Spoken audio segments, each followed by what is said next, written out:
You actually came. Ryan Caldwell said it softly, but the surprise in his voice carried farther than he intended. Maya Bennett stopped beneath the crystal chandeliers of the Hawthorne Grand Ballroom, one hand resting lightly around her champagne glass. Golden light moved across her dark skin and the clean lines of her black evening dress. Around her, nearly 300 guests drifted between ivory-covered tables while a string quartet played beneath an arch of white roses. Everything about the wedding looked expensive enough to erase a past. Ryan seemed determined to prove it could. Before we continue, where are you watching from? Drop your city or country below, and if you believe dignity is the strongest revenge, hit like and subscribe. Now, back to her story. Maya looked at the man she had once called her husband. At 30, Ryan wore success comfortably. His tuxedo had been tailored within an inch of perfection, his blonde hair swept neatly back, a silver watch flashing beneath his cuff. Beside him stood Victoria Hayes in a fitted white gown, beautiful and composed, one hand looped possessively through his arm. Maya smiled. You invited me. Ryan gave a quiet laugh. I just didn't think you'd accept. That was the first lie of the evening. He had wanted her here. Maya had understood that the moment she saw her place card. Table 27. Near the swinging kitchen doors. Far enough from the family tables to make the message clear, close enough for Ryan to see whether it hurt. She had simply pulled out her chair and sat down. No complaint. No scene. That seemed to disappoint him. An hour later, champagne glasses chimed as Ryan stepped onto the small stage beside Victoria. Conversations faded. Cameras rose. He thanked the guests, praised his new bride, then spoke about second chances. Sometimes, he said, his eyes moving casually across the ballroom, you have to lose the wrong person before you can finally build the right life. His gaze stopped on Maya. Only for a second. Long enough. Several guests followed his eyes. A woman at the next table covered a smile with her champagne flute. Someone whispered. A man chuckled under his breath. Maya felt the old pressure tighten beneath her ribs. Once, Ryan could wound her with a pause. Tonight, she merely placed her glass on the table. Carefully. Without spilling a drop. Across the room, Ryan watched her reaction and smiled as though something had gone exactly according to plan. Maya lowered her eyes. Not in defeat. Toward the tiny flame trembling inside the candle before her. She watched it steady itself. Then she did the same. Outside the ballroom, beyond the tall glass doors, a black Bentley rolled beneath the hotel awning. The driver stepped out first. Then came a tall, silver-haired man in a charcoal tuxedo. Alexander Caldwell. Ryan's billionaire uncle. Inside, the wedding coordinator hurried toward the entrance. Two executives near the bar immediately straightened their jackets. Ryan had spent weeks making sure his uncle would attend. Alexander entered without ceremony.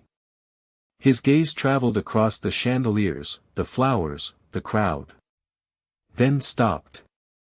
Across the ballroom, Maya had risen quietly from table 27. Alexander stared at her. The practiced calm disappeared from his face. Maya. But the music swallowed his voice. And while Ryan lifted his glass, still believing the evening belonged entirely to him, his uncle began walking through the crowd toward the woman Ryan had invited there to humiliate. 3 years earlier, Maya Bennett had believed love was measured by what you were willing to carry for someone else. Back then, Ryan Caldwell did not own tailored tuxedos or silver watches. He owned 2 decent shirts, an aging laptop, and a collection of business ideas that always sounded more convincing after midnight. Their apartment in Brooklyn was small enough that Maya could touch the kitchen counter from the dining table.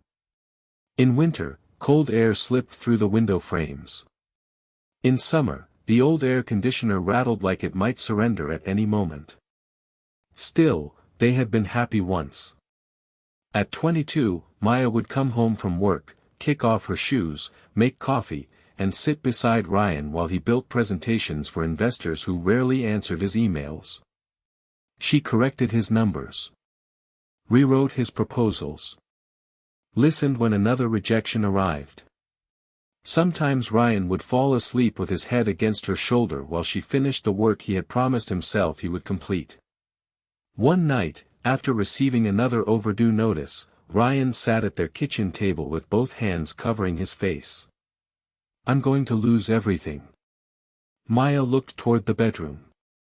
Inside the top drawer of her dresser was a small velvet box. The bracelet inside had belonged to her mother. It was one of the few things Maya had refused to sell when money became tight. The next morning, the bracelet was gone. The overdue bill was paid. Ryan never asked where the money came from. He only pulled Maya into his arms and whispered against her hair. "When I make it, we make it." For a while, she believed him. Then the doors began opening. One investor became 3. 3 became 12. Ryan bought his first expensive suit. Their dinners changed from takeout cartons to restaurants where the menus had no prices. And slowly, almost invisibly, the word "we" disappeared from his sentences. At business dinners, Maya noticed how Ryan introduced her. "At first, my wife, Maya. She helped me build this. Later, this is Maya." Eventually, he stopped bringing her. He said networking events bored her. She had never told him that. Then Victoria Hayes appeared. Maya first saw her name glowing on Ryan's phone at 1:17 in the morning. Victoria. No last name. No explanation. Ryan turned the phone face down. 2 months later, Maya came home early and found a hotel receipt folded inside his jacket. She did not scream. Ryan did not deny it for long. That evening, rain tapped against the kitchen window while he placed divorce papers on the same table where Maya had once rebuilt his proposals. "We've grown into different people," he said. Maya stared at his signature. Ryan spoke about ambition. Compatibility. Different worlds. Words polished until betrayal sounded almost reasonable. She signed. Her hand trembled only once. When she left, everything she kept fit inside 2 suitcases and a small cardboard box. Ryan stood beside the doorway watching her. Perhaps he expected anger. Perhaps tears. Maya gave him neither. She carried the box downstairs herself. Ryan never knew what was inside. He never knew what she did next. And standing beneath the chandeliers of his wedding 3 years later, watching his billionaire uncle cross the ballroom toward the woman he had discarded, Ryan was seconds away from discovering that the life he stopped paying attention to had never stopped moving. Victoria reached Maya before Alexander did. The bride moved through the ballroom with the effortless confidence of someone who had never wondered whether a room wanted her there. Her white silk gown caught the chandelier light, and 2 bridesmaids followed a few steps behind, carrying champagne and curiosity. Maya. Victoria's smile was flawless. Maya turned. "Victoria. I wanted to thank you for coming." There was something almost convincing about her warmth. Almost. Ryan stood several feet away beside a cluster of investors, but Maya noticed his attention shift toward them. Victoria noticed too. "I imagine tonight must be difficult for you." The bridesmaids went quiet. Maya's fingers rested against the stem of her glass. "Why would it be?" Victoria tilted her head. "Well, seeing Ryan like this."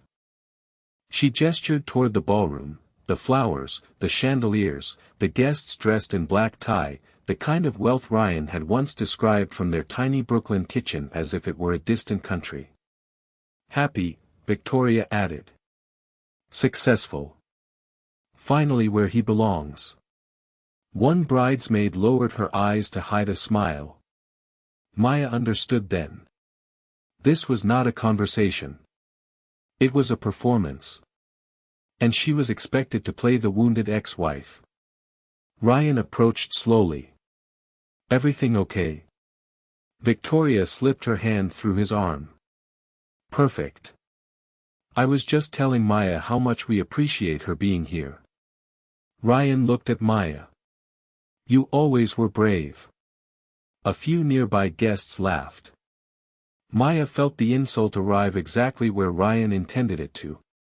3 years ago, she might have defended herself. Tonight, she simply looked at him. The silence lasted long enough to make his smile tighten. Then Victoria lifted her glass. I suppose I should thank you too. For what?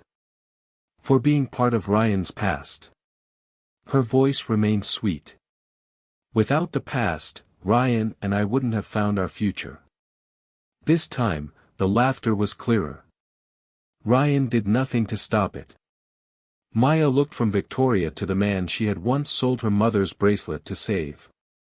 For one brief second, she saw the old apartment again. Rain on the window.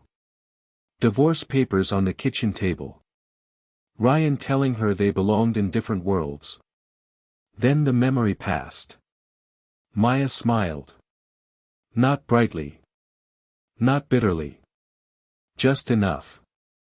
I hope you both get exactly the life you've chosen. Victoria's expression shifted. Only slightly. It was not the answer she wanted. Ryan opened his mouth, perhaps searching for one final remark, but Maya had already placed her untouched champagne on a passing waiter's tray. Enjoy your wedding. She turned toward the doors. Behind her, conversation slowly returned. Ryan watched her leave with the faint satisfaction of a man who believed silence meant defeat. He could not see what was happening on the other side of the room. Alexander Caldwell had stopped walking. He had heard enough. His eyes moved from Ryan to Maya, and something in his face hardened. Maya reached the edge of the ballroom. 10 more steps and she would be outside. 5. 3. Then a familiar voice rose behind her. Maya Bennett? She stopped. The room seemed to change before she even turned. Alexander stood only a few feet away. For the first time that evening, the billionaire looked genuinely surprised. Then his expression softened. Why didn't you tell me you were coming? Behind them, Ryan's champagne glass froze halfway to his mouth. After the divorce, Maya learned that freedom could sound a lot like an alarm clock ringing at 4:50 in the morning. Her new apartment in Brooklyn had 1 bedroom, a radiator that hissed through winter, and a kitchen window facing a brick wall. There were no marble counters. No skyline. No evidence that losing Ryan had somehow transformed her life overnight. There was only work. At 5:40 each morning, Maya boarded the subway with coffee in one hand and a battered laptop bag over her shoulder. She worked days as a junior financial analyst, then spent evenings at her kitchen table studying something most investors barely noticed. Small businesses owned by women. She saw the same pattern repeatedly. Good businesses. Strong revenues. Customers who returned. And doors that still refused to open. Maya began building a model. At first, it lived inside spreadsheets crowded across her laptop screen. She compared cash flow, customer retention, neighborhood growth, repayment history, numbers traditional lenders often buried beneath assumptions about who looked safe enough to fund. Her coffee went cold beside her. Sunrise became midnight. Midnight became sunrise. She sent the model to 12 investment firms. 11 rejected it. The 12th never answered. Maya printed the rejection emails and placed them in a drawer. Not because she wanted to remember failure. Because she wanted proof that she had survived it. Months later, a small community lender agreed to test her system. 3 businesses received funding. Then 9. Then 27. Default rates stayed low. Revenue climbed. People began asking who had designed the model. One rainy Tuesday, an email appeared in Maya's inbox. Caldwell Capital. She stared at the name. Ryan's surname crossed her mind, but Caldwell was common enough, and she had spent 3 years refusing to organize her future around coincidences from her past. The invitation requested a private presentation. Maya arrived wearing a navy suit she had bought on sale. She carried no assistant.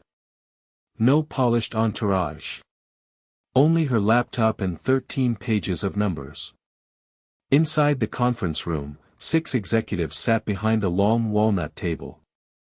At the far end was a silver-haired man Maya had never met. Alexander Caldwell. He said almost nothing during the first 20 minutes. Others interrupted. One questioned whether her model could scale. Another called it idealistic. Maya did not become defensive. She clicked to the next slide. Your concern assumes these founders are higher-risk borrowers. She paused. They aren't. Numbers filled the screen. Your existing model simply measures them badly. Silence. Alexander leaned forward. For the first time, he smiled. What would you change? Maya looked around the table. Almost everything. Someone laughed nervously. Alexander did not. For another hour, he asked questions. Maya answered every one. When the meeting ended, executives gathered their folders and headed toward the door. Maya closed her laptop. Maya. She turned. Alexander remained seated. How soon can you come back? That question changed everything. Not immediately. Not magically. But steadily. Over the following year, Maya helped design what would become the Aurora Fund, an investment platform built around the principles she had once tested alone at her kitchen table. Alexander became more than an investor. He became a mentor. And neither of them ever discovered the strange connection between their lives. Maya never mentioned Ryan. Alexander never mentioned his nephew. Until a wedding invitation changed that. And now, beneath the chandeliers of the Hawthorne Grand Ballroom, Alexander Caldwell stood face to face with the young woman whose mind had helped reshape his company. While Ryan stared at them from across the room, realizing his uncle knew his ex-wife far better than he did. Alexander Caldwell had learned long ago that the most impressive people in a room were rarely the loudest. That was why he remembered Maya. After their first meeting, he invited her back to Caldwell Capital the following Monday. Then again 2 weeks later. Soon, Maya was no longer presenting ideas from the opposite side of the walnut table. She was sitting beside Alexander, reviewing companies worth millions and quietly questioning assumptions no one else thought to challenge. He never treated her like a charity case. She never treated him like a billionaire. Their conversations were about numbers, people, and what happened when money reached someone everyone else had overlooked. The Aurora Fund grew from those conversations. What began as Maya's lending model became something larger, a private investment platform designed to identify profitable businesses traditional institutions underestimated. Alexander supplied the capital. Maya built much of the architecture. But almost no one outside Caldwell Capital knew her role. Maya preferred it that way. She had spent enough years beside a man who needed strangers to witness his success. She no longer needed witnesses. Then, 6 days before Ryan's wedding, Maya opened a confidential folder and saw a name she had not expected. Caldwell Strategic Development. Ryan's company. She stared at the application. For 6 months, Ryan had apparently been pursuing an Aurora partnership that could push his firm into a different league. Maya read only the first page. Then she closed the file. That afternoon, she walked into Alexander's office. "I need to recuse myself from one of the applications." Alexander removed his glasses. "Conflict? Personal?" He waited. Maya rarely brought personal matters into that room. "The applicant is run by my ex-husband." Alexander's expression changed. "Who?" "Ryan Caldwell." Silence. Alexander leaned back slowly. "My nephew?" Maya looked at him. For several seconds, neither spoke. Then Alexander gave a short, disbelieving breath. "You were married to Ryan?" "For 2 years. And neither of you thought to mention this?" A faint smile touched Maya's mouth. "I didn't know he was your nephew." Alexander studied her. "And he doesn't know about Aurora?" "No." The answer seemed to trouble him more than she expected. Maya slid the folder onto his desk. "I don't want any influence over the decision. You understand you're entitled to evaluate every applicant. Not this one." Alexander watched her hand leave the folder. There was no anger in her face. No temptation. No request for revenge disguised as professional judgment. Only a boundary. Finally, he nodded. "I'll remove you from the committee." "Thank you." As Maya reached the door, Alexander spoke again. "Are you going to the wedding?" She paused. "Yes." "Do you want me to know anything before I walk into that room?" Maya thought about Ryan. About the divorce papers. About the woman she had been when she carried 2 suitcases down 3 flights of stairs. Then she shook her head. "This isn't my battle anymore." Alexander respected the answer. He asked nothing else. 6 days later, inside the Hawthorne Grand Ballroom, he understood why Maya had said it. He had arrived just in time to see Ryan turn her past into entertainment. Now Ryan was crossing the ballroom toward them, confusion replacing the confidence he had worn all evening. Alexander glanced at Maya. She remained perfectly still. And for the first time, Ryan was approaching his ex-wife without knowing that the opportunity he had spent 6 months chasing had already placed her on the other side of the table. "How do you know my ex-wife?" Ryan's voice cut through the space between them. Not loudly. It did not need to. Alexander turned first. Maya remained beside him beneath the warm chandelier light, her black dress almost severe against the white roses surrounding the ballroom.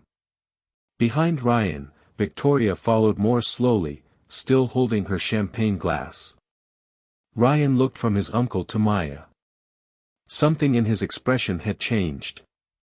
Minutes earlier, he had known exactly where everyone belonged. Now he wasn't sure. Alexander studied him. "Your ex-wife?" Ryan gave a short laugh. "Yes." Alexander's eyes returned to Maya. "You were married to Ryan?" Maya nodded once. "I was." For the first time that evening, Alexander seemed genuinely lost for words. Ryan noticed. And mistook surprise for opportunity. "It was a long time ago," he said quickly. Before Maya really figured out what she wanted to do. Maya's gaze settled on him. There it was again. That effortless habit of reducing her life to the version he remembered. Alexander slipped one hand into his pocket. "Interesting. One word. Nothing more." Ryan's smile tightened. Victoria stepped beside him. "Alexander, we're so glad you made it." "Of course." But Alexander was still looking at Maya. "I saved you a seat at our table," he said. The sentence landed strangely. Ryan blinked. "Our table?" The Caldwell Capital table. A nearby conversation faded. Maya could feel attention beginning to gather again, quieter this time.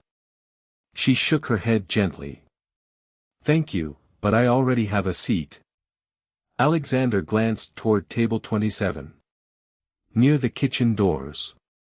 His jaw shifted. That's where they seated you? Maya gave him a small smile. It's only a chair. Ryan stepped in. We had a complicated seating plan. You know how weddings are. Alexander looked at him. Yes. I do. Nothing in his voice was openly hostile. That somehow made it worse. Ryan adjusted his cuff. Maya and Uncle Alexander probably crossed paths through one of the foundation programs, he explained to Victoria, though no one had asked. Alexander's eyebrows lifted. Foundation programs? Ryan laughed lightly. Maya always cared about that kind of work. That kind. Maya remembered hearing the same tone years ago whenever she spoke about businesses banks overlooked. Nice idea. Small idea. Her idea. Alexander looked at her as if silently asking permission to correct him. Maya barely moved her head. Not yet. Ryan kept talking.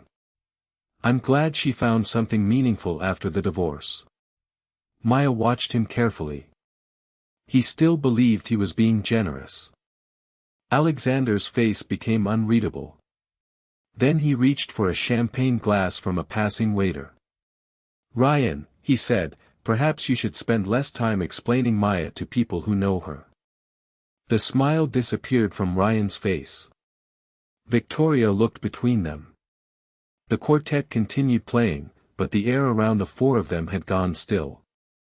Ryan lowered his voice. So how exactly do you know her? Alexander took a slow sip. Before he could answer, a man in a navy tuxedo approached from the Caldwell Capital table. He stopped when he saw Maya. Miss Bennett. He extended his hand immediately. The Aurora Committee has been trying to reach you. Ryan froze. Maya shook the man's hand. I'll call tomorrow. The executive nodded respectfully and walked away. Ryan stared after him. Then at Maya. Then at Alexander. Aurora? Alexander said nothing. And for the first time that night, Ryan stopped smiling. Aurora? Ryan repeated. This time, the word came out smaller. Maya watched recognition move slowly across his face. For 6 months, Aurora had been the name at the top of every strategy meeting inside his company, the fund that could finance his expansion, attract institutional partners, and place Caldwell strategic development in rooms Ryan had spent years trying to enter. He looked at Alexander.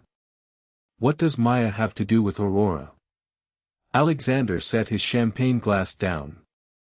Before he could answer, Ryan gave a nervous laugh. Wait.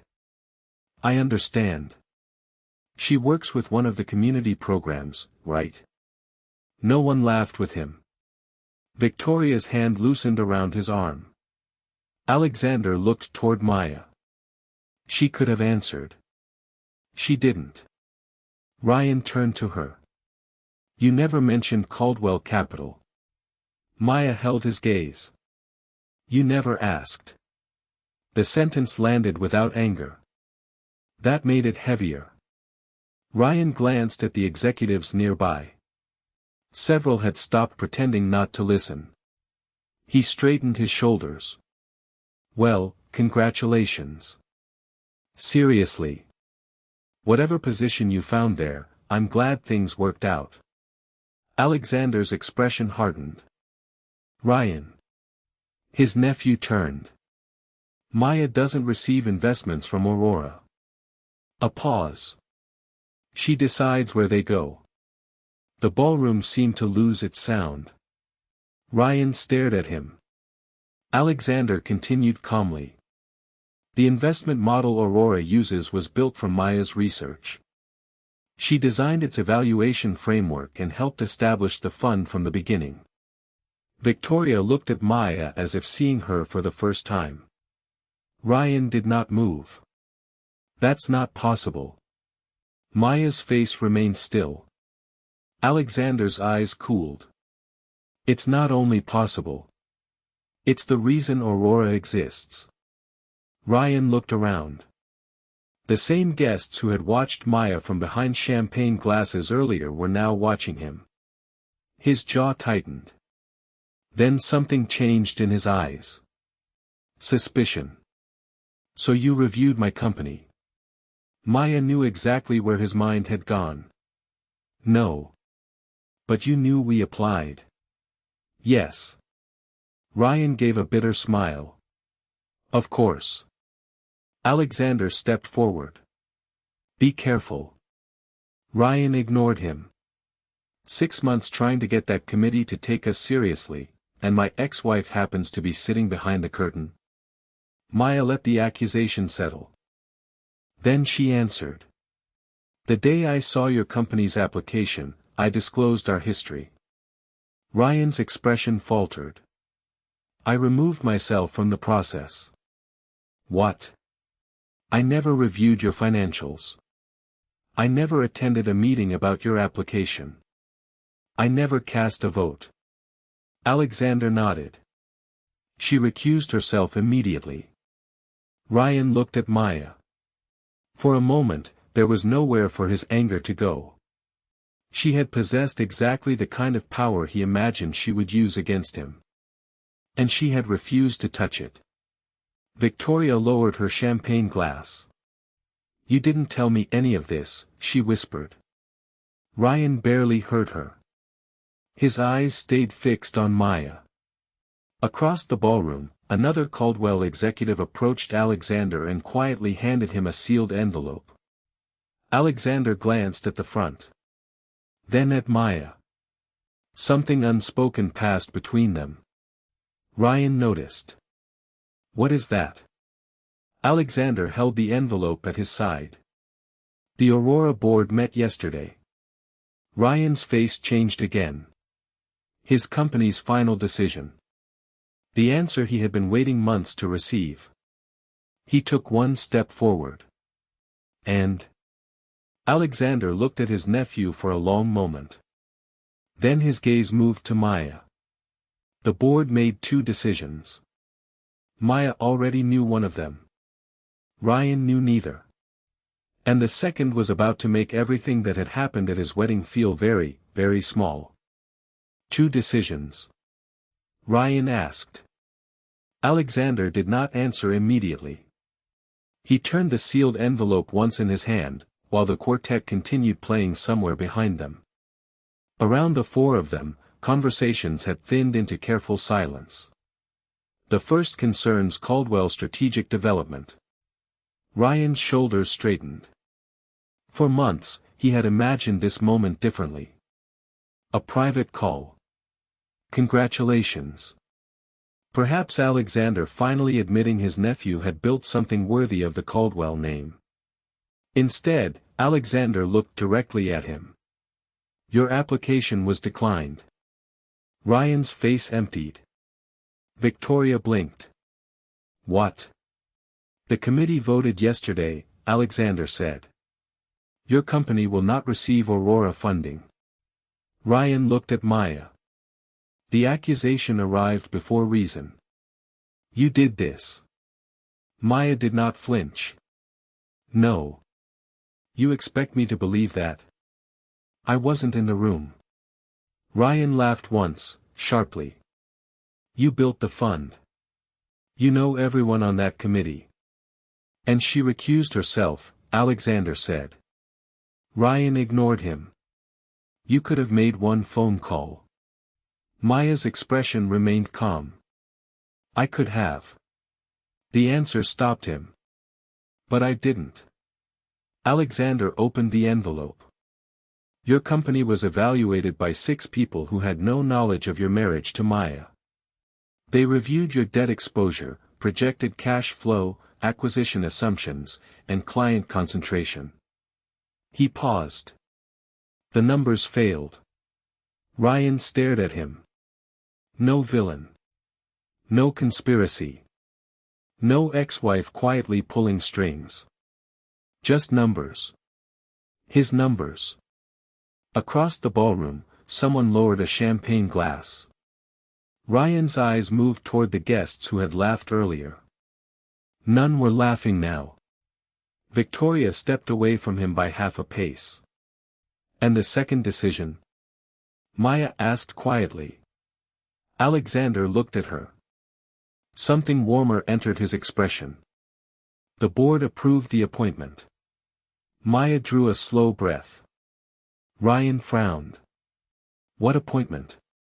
Alexander folded the letter. Aurora is entering its next phase. The fund will oversee several $100 million in new investments. He turned toward Maya. The board needed a managing partner. Ryan went still. Alexander smiled. They chose Maya. Silence. Not the uncomfortable silence that had followed Ryan's toast. This was different. It carried weight. Victoria stared at Maya's simple black dress, then toward table 27 near the kitchen doors. Ryan looked as though someone had removed the floor beneath him. Managing partner? Maya nodded. I accepted this morning. Ryan's mouth opened. Nothing came out. Only hours earlier, he had seated her beside the kitchen because he wanted her to understand how far outside his world she had fallen. Now the billionaire uncle he had spent years trying to impress was standing beside her as though her presence required no explanation. Ryan looked at Alexander. You're giving her control of Aurora? Alexander's expression sharpened. I'm not giving her anything. He glanced at Maya. She earned it. The words landed harder than anger could have. Maya did not smile.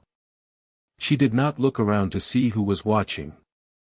She simply reached for her coat from the chair beside her. I think I've stayed long enough. Ryan stepped forward.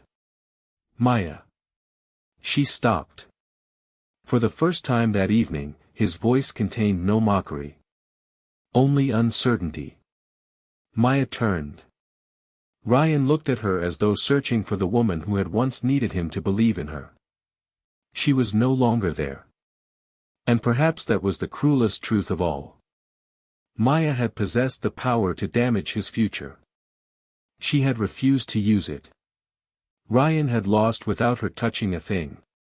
Why did you come? Ryan's voice reached Maya just before the elevator doors opened. She stopped in the quiet hallway outside the ballroom. Behind them, the wedding continued beneath chandeliers and white roses. Music drifted through the closing doors, softened now by distance. Without the crowd around him, Ryan looked different. Smaller somehow. His bow tie sat slightly crooked. One cuff had slipped beneath his jacket sleeve. The confidence he had worn all evening had disappeared. Maya turned. Ryan glanced toward the ballroom. Did you know this was going to happen? No. You didn't know Aurora rejected us? No. And you didn't know Alexander would announce your appointment tonight? I knew about the appointment. Not the announcement. Ryan swallowed. For several seconds, neither spoke. Then he asked again. Why did you come? Maya looked past him toward the golden light spilling across the carpet. 3 years ago, she had imagined seeing Ryan again many times. In some versions, he apologized. In others, she arrived successful enough to make him regret leaving. Sometimes she had imagined saying every sentence she had swallowed at their kitchen table. But life had become too full for those rehearsals. I wanted to know something, she said. Ryan waited. I wanted to know whether seeing you again would still hurt. His expression softened. And? Maya listened to herself before answering. There was no shaking breath. No tightness beneath her ribs. No old instinct to explain who she had become. It doesn't. Ryan lowered his eyes. The answer seemed to hurt more than anger would have. Maya. She waited. I'm sorry. It was the first apology he had offered without an audience. Perhaps that was why she believed he meant it. But meaning something did not make it useful. Ryan looked toward the floor. For tonight. For Victoria. For what I said. His voice dropped. For before. Maya remembered the bracelet. The rain. 2 suitcases against a stairwell wall. She remembered believing that leaving with almost nothing meant she had lost everything. Now the memory felt like a photograph belonging to someone she loved but no longer was. I hope you become someone who understands why you're sorry, she said. Ryan looked up. There was no cruelty in her face. That was what finally broke whatever argument he had left. The elevator chimed. Alexander stood several feet away near the windows, giving them privacy. He did not approach. He did not rescue her. He simply waited. Maya turned toward the elevator. Ryan spoke once more. I really did think I was building a better life. Maya looked back. I know. Then she smiled gently. I hope someday you do. She stepped inside. Alexander followed. The doors began closing. Through the narrowing space, Maya saw Ryan standing alone beneath the warm hallway lights while laughter drifted from the wedding he had once imagined would prove something to her. Then the doors met. Silence. Alexander looked at Maya. You all right? She watched the numbers above the elevator descend. Yes. And she was. Outside, Manhattan glittered beneath a dark sky. Tomorrow there would be meetings, contracts, decisions, and another morning that belonged entirely to her. Ryan had invited his ex-wife so she could witness how far he had risen. Instead, he spent the night discovering how far she had gone without him. Maya never needed his regret. That had never been the prize. She didn't win him back. She won herself.